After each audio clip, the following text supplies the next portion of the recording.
Someone to the Rebel Capitalist Show that I have a tremendous amount of respect for. He's someone that I've been following a long time. He is definitely one of my favorites in macroeconomics and finance. His name is Jeff Snider, and he is with Alhambra Investments. Jeff, thanks for being on the Rebel Capitalist Show. Thank you, George. Pleasure to be here.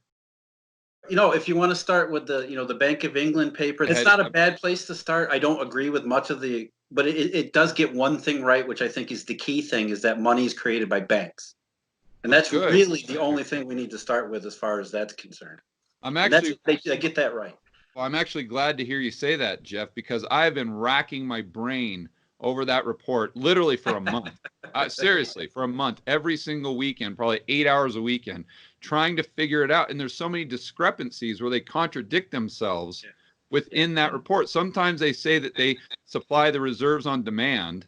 And then in other places, they say that those reserves go with the deposit. And therefore, the bank can get low on reserves, which would actually restrict the amount of lending or money creation that they can do. But it's every single page they say something different. And I thought, am I just stupid? Am I not following this? Or is this report written wrong? So it's great to hear you say that there's some errors there. Well, you know what it is, George? It's the fact that these are people who have been steeped in the orthodox of monetary scholarship, which is very thin to begin with, and it's been thin for decades now. And so they're coming at this from the perspective of inside the system, inside the central bank. And from inside the central bank, they cannot imagine how the actual system works because they're so far down into the minutia, they can't see the big picture. And I run across this all the time with people who work in the banking system. Right, they can't really figure out what is, the system doesn't seem to work the way everybody says it does. Yet, I can't figure out how it actually does work. Yeah, because so all they can see is their balance sheet. Right, and not even the balance sheet. Most people in the banking system, including the central bankers, they have a very narrow task. Like they have a very narrow mandate. Somebody working in the banking system might only have, they work on a specific desk and they have a very limited visibility because they're only doing one thing. They're trading interest rate swaps. They don't know what those are for or why they're doing it. They're just trying to make as much money as they can on interest rate swaps. And the same thing in a central bank capacity too. A lot of the staff economists, first of all, they come at it from the orthodox perspective, but even those that say at Federal Reserve Bank of New York, who might be into the weeds, so to speak, they're coming at it from a very narrow perspective where they can't really put all the pieces together. So I think that's symptomatic of what you see in the Bank of England report is we know money isn't the way it's taught in the economics textbook. We really don't know what it is either. We can't really come at the situation any better, except for this one thing that we say in this report is that money is not created by central banks. It's created by the banking system.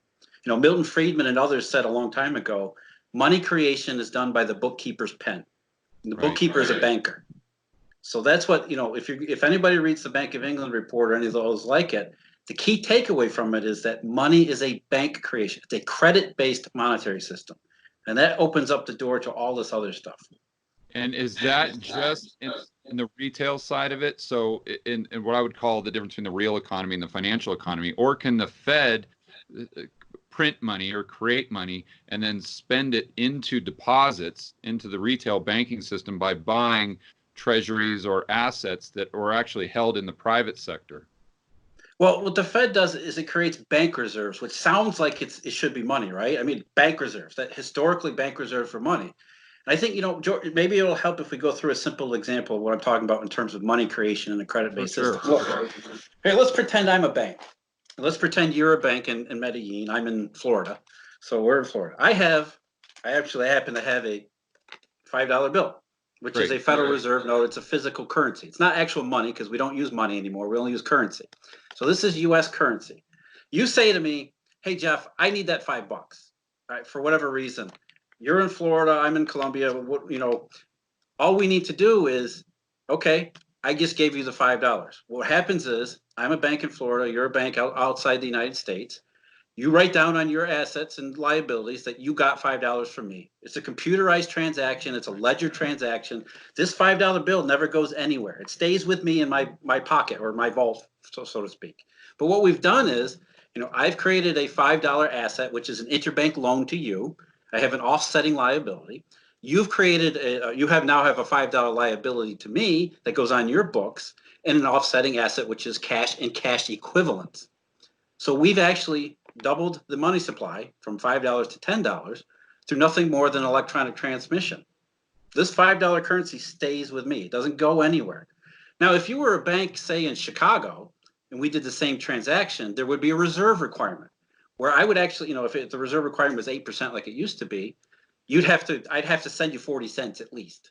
We couldn't just say that we spent $5. I'd have to send you 40 cents. And then you wouldn't be able to do the transaction until you got the 40 cents because you'd have to have some liquid currency in reserves.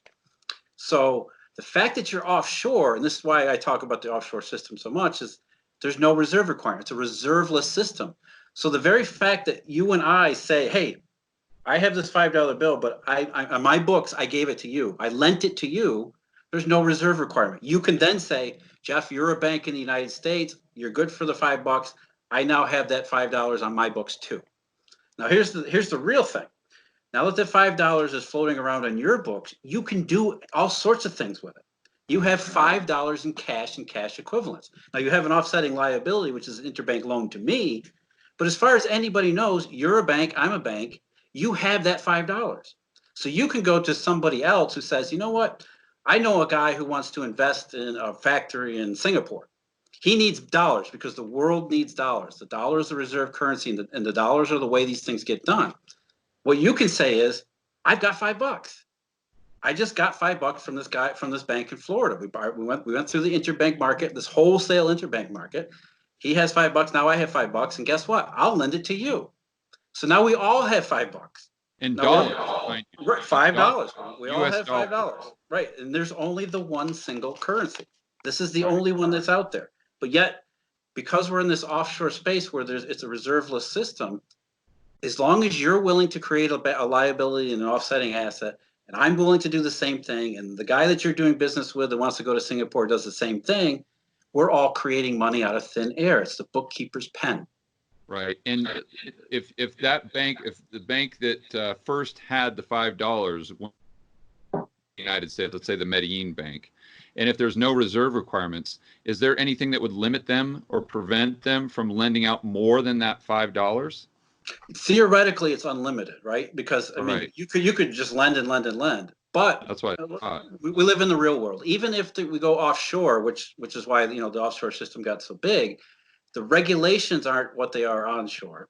However, there are still constraints. You have to think about how a bank puts together its balance sheet. I'm gonna be concerned about risk.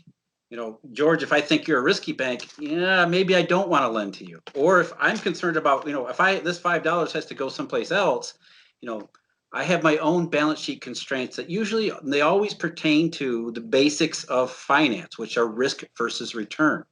So when I lend you that $5 in the interbank market, I expect to get paid from it. You're going to send me some interest. And if that interest is good enough and the risk is low enough, then we'll create that money. But if they miscalculated risk, like in the forms of the mortgage-backed securities before 2007, then they create all this money thinking that it's almost risk-free, when in reality, there was a tremendous amount of risk there. Right, which they never appreciated because up until that point, it had, recency bias and confirmation bias. Nothing bad had happened, so nothing bad could ever happen. That was the thought. And oh, by the way, if we do run into trouble, Ben Bernanke's there. The Federal Reserve will bail us all out because that's what we've been taught since we were kids in school. Right. And that we found out that wasn't true either. And the reason why, or a key reason why the Fed doesn't matter as much as people say is, in that transaction between you and me, I create an asset. I have a $5 asset that's an interbank loan to you. But what is the liability I record? Well, the Bank of England paper and traditional economics says it's a deposit. But it doesn't have to be a deposit. It could be a currency swap. It could be any form of derivative. We could be very creative in how we fund this transaction between you and me. And you could be just as creative how you fund the transaction between you and the other guy.